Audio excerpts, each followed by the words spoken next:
hakbang na aking ginagawa bago pumasok sa paaralan. Ako po si Cassandra Nicole Ilen. Ang aking guro ay si Ginang Gemma Francisco.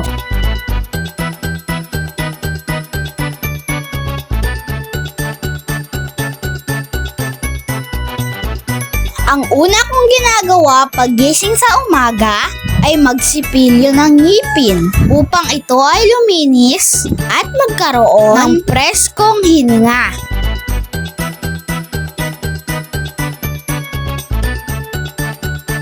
Pangalawa, kumain ng masustansyang pagkain upang magkaroon ng lakas sa pagpasok sa eskwela.